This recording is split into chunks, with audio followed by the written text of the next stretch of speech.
Hi everyone, Kira here. So I was reading an article today, and this person was upset because they started their therapy session with a therapist that they had been seeing for a number of years, which is kind of a red flag in my mind. But they were seeing for a number of years, about 3 years, and the therapist said, "I can't do this." Like 8 minutes into the session, she said, "I can't do this." And she ended the session. I think it was a virtual session, and and the person was upset, that the session had ended and that kind of thing. And I thought, okay, yeah, that's not great. That's not very professional. That's not how we're supposed to do this. Um, and but at the same time, therapists are people too, and they have bad days, they have rough days, they have hard days. As a matter of fact, almost 50% of therapists, after they've gone to tons of schooling and all the stuff that they had going on, like everything that they had to sacrifice to get their doctorates in some cases, and different things like certification, stuff like that, the testing and everything, only lasts 2 years. 2 years in private practice. 50% quit because they get burned out. Isn't that wild? I just think that's so wild.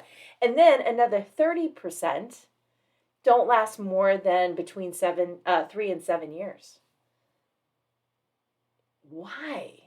Why is that? And when we look at something like burnout, right, we're looking at a couple of factors.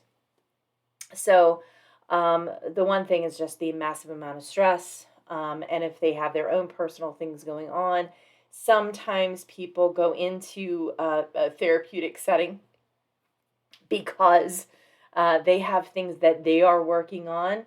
My husband has written many books around this around this piece of it, of not going into doing healing work if you're the one needing to get the healing.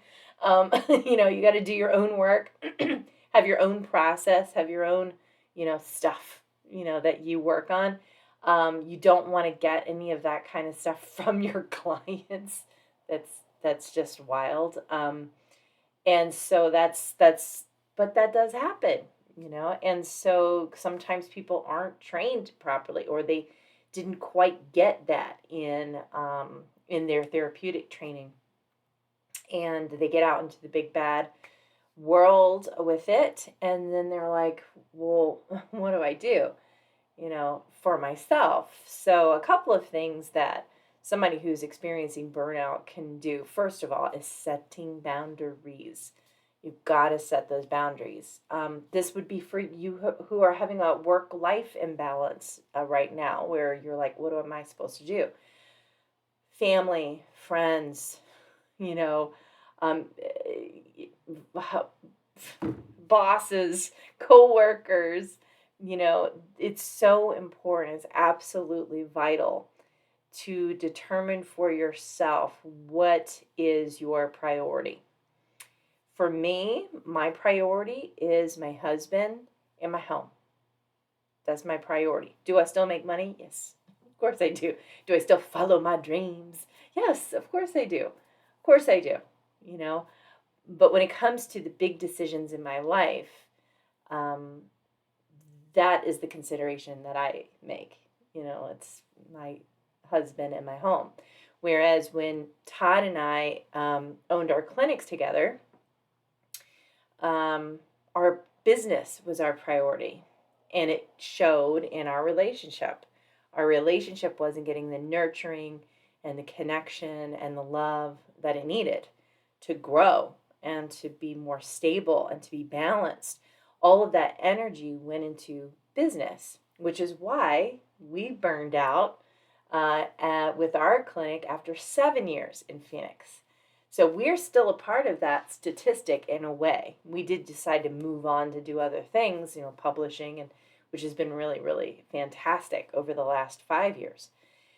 And so I'm telling you this because when you're looking at your life and you're having a hard time prioritizing and deciding what matters the most and how everything else will fall into place more naturally if those things are your focus. For me, what I found is that if Todd is my focus, if my home is my focus, now I'm not saying my home is clean, like let's just, but it's safe, and it feels peaceful here, and I feel happy here, and I feel at ease here. It's my sanctuary. I've set it up this way, and so if that's my focus, everything else falls into place. So money comes, abundance comes, work comes. We're very much independent type freelance people. So, we are allowing opportunities to kind of come our way and feeling drawn to the next thing, whatever it might be. And we have luxury to do that because we've saved and we put money away and we do all the kinds of things. We've also attracted abundance into our experience. And so we're allowing ourselves to have some time to discover, what it is that we feel the most drawn to. And so at first it kind of starts out as a trickle, and then it gets to be more and more and more and more and more. And but my home base, my touchstone, is my relationship.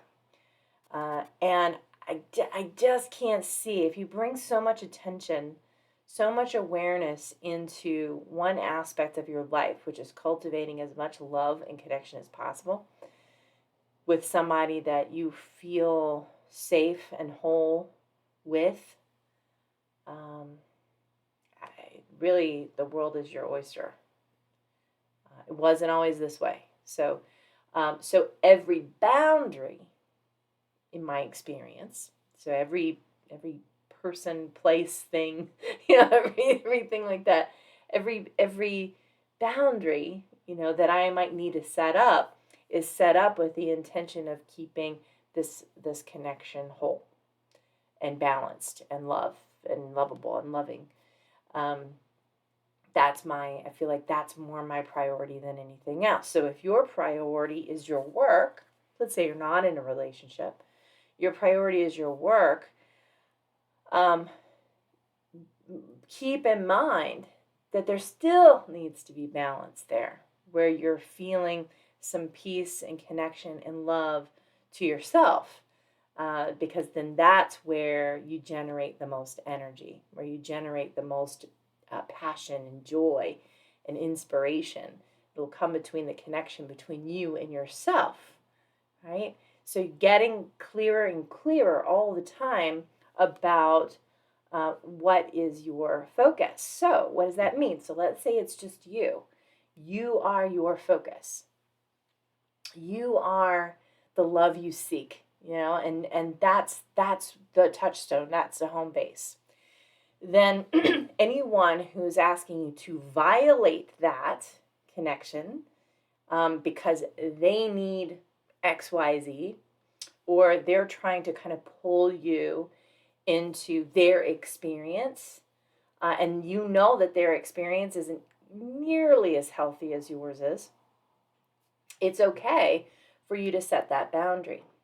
Now, as a therapist, or people who are hypnotherapists, or people who work with clients, taking into consideration what type of client you work with.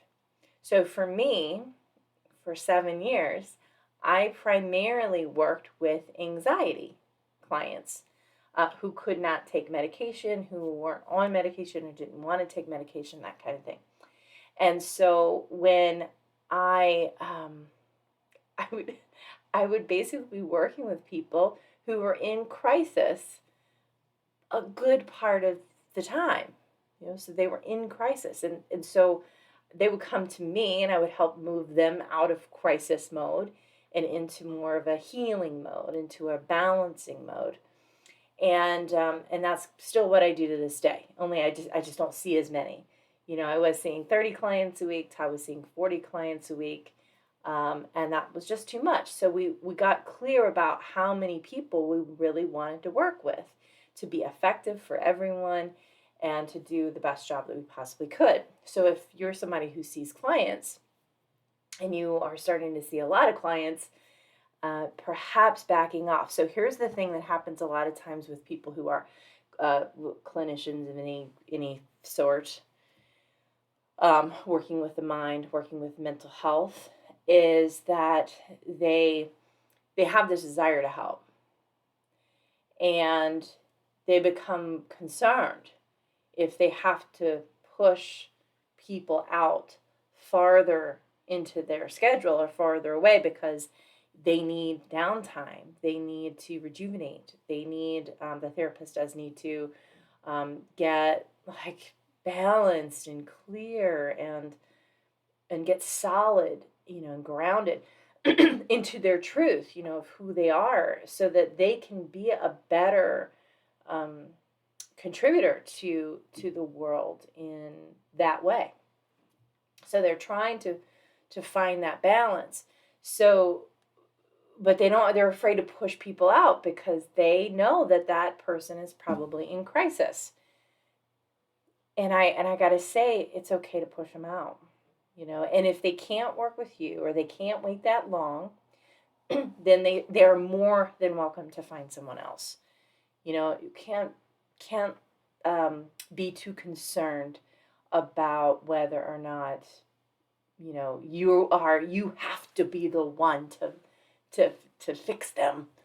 First of all, we don't fix anyone, right? We just allow people to unfold in their way naturally, to the best of their ability in their own time, giving tools and insights and guidance and help along the way. But you aren't playing God. You're not the one. And your way is not the only way. So we don't know what people need. And if they come in, they need you right now, you can't do that. That's okay. It's okay for them to move on to somebody who does have that time, who does have that bandwidth, who is capable of helping them. So if you got to put them out 2 weeks, 3 weeks, usually 3 weeks is about the maximum most people are going to be willing to wait for somebody like, let's say, hypnotherapy to get an intake. But ultimately, taking that time will help you avoid something like going into a session and then realizing that you can't do it. I do it. I do it. I let people know, I let my clients know if there's some reason I'm not able to do what I need to do. I want to show up in the best way possible as me, 100% me for my clients. And if that's not possible, I'm not going to be able to do it. Now, how many times has that happened? Like over the year? Not many. Not many at all. Because these boundaries help protect you from that kind of thing. They are incorporated into your core structure of your business and your life in order to help you to see the people that are meant to see you. And that's something I think that's really important. So whether you're working with clients or whether you're a client yourself, just know that there needs to be this work-life balance. The other thing too, I read another article today. Psychologist Naomi Holt was talking about basically us as a whole, a world community, being exhausted. We're exhausted from the last couple of years. The last, now 3 years, right? Almost 3 years going into it, where we had to have this massive event. And now a lot of us are just kind of crawling along through the muck and the mire of the energy of what has been created, and what has happened.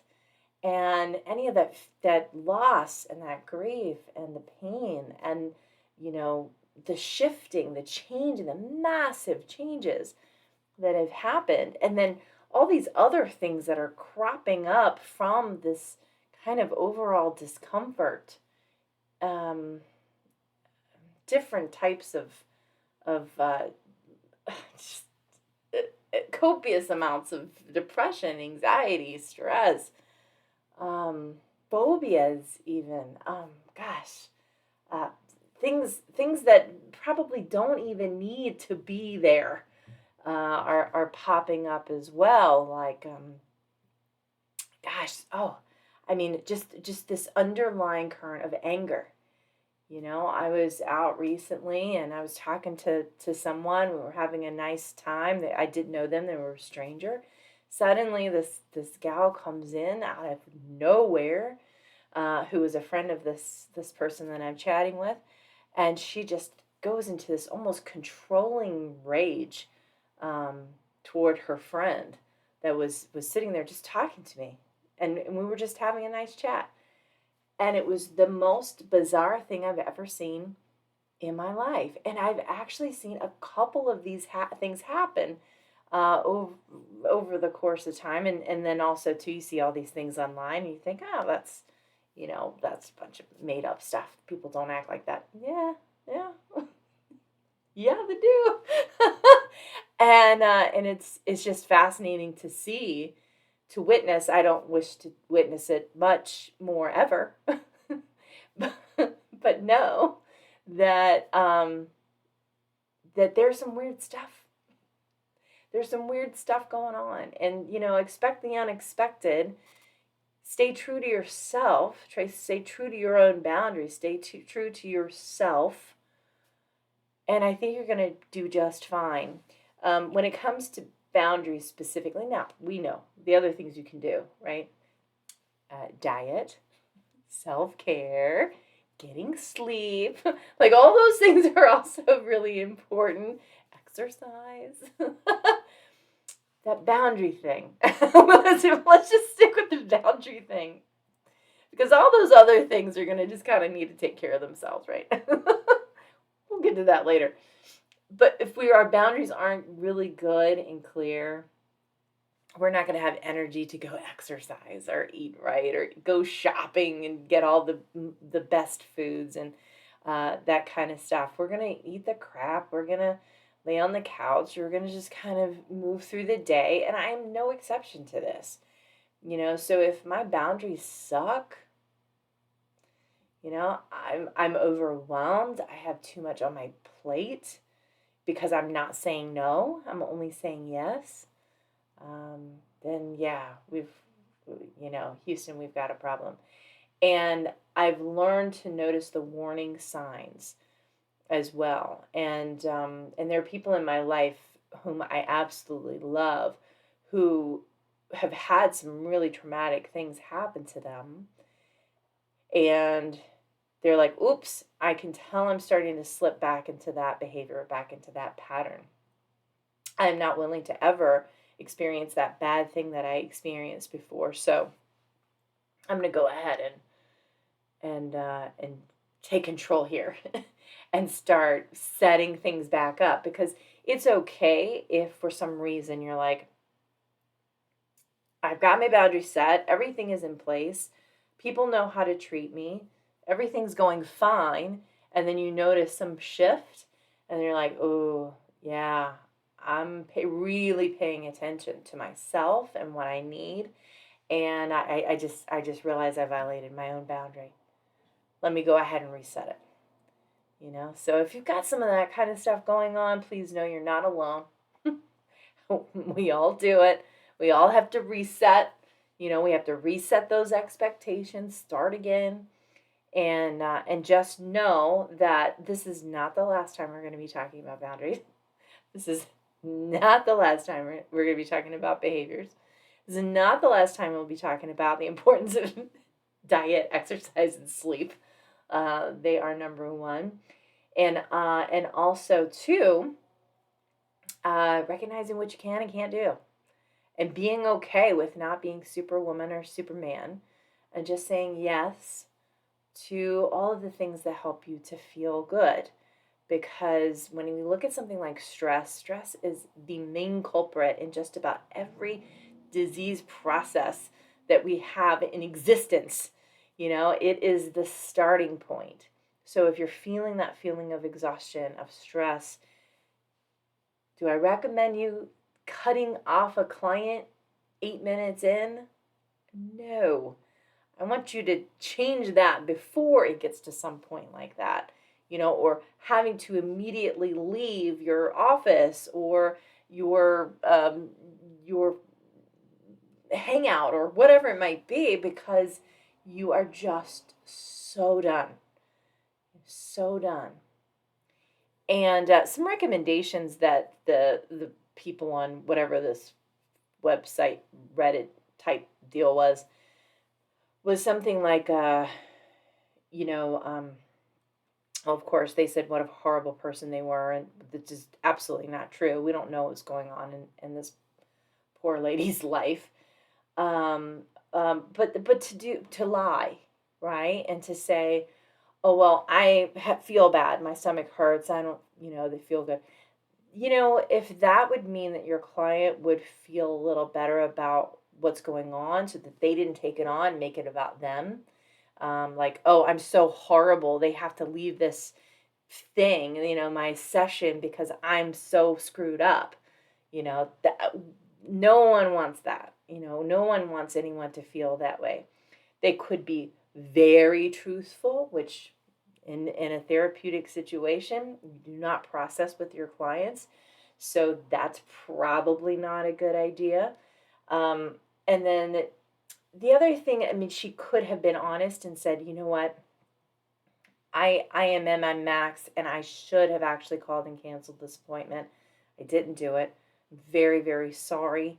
I'm going to go ahead and need to reschedule you. I can do it tomorrow. There's just a lot going on right now. I really want to be my best for you.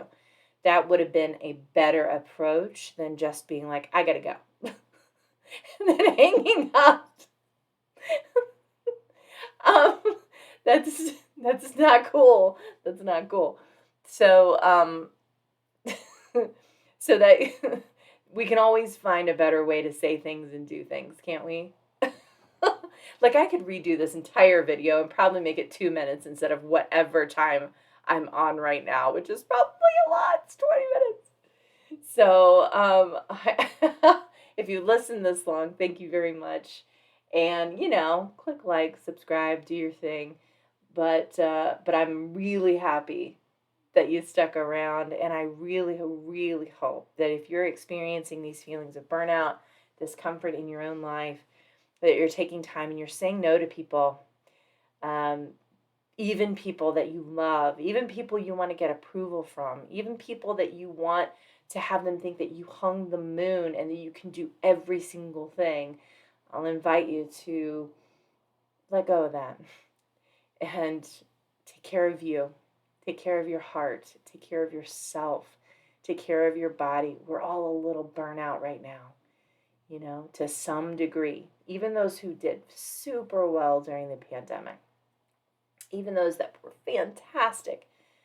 For me, I was fantastic during the pandemic. After the pandemic, this is when I've started to feel more of the exhaustion. And I've witnessed more of those angry things happening in the world. And sometimes that's just an expression of who I am. There's an underlying current of anger in me, just there is in a lot of people. So recognizing who we are, and knowing that our energy is coming back to us in a variety of ways, that it's all our own energy. You'll hear me say that many times here and there. That if everything is an extension of me, where am I not feeling peace? Where am I not feeling loved? Where am I not feeling lovable? And if I can kind of seek out those things and be a witness to myself and say, you know what, I love me for me. I love me for me. I'm enough. I'm doing it the best way that I know how. That is also a key to this whole thing as well. So I hope you have a beautiful day. Enjoy your life. Find that peace that you seek. And I will talk to you again next time. Bye.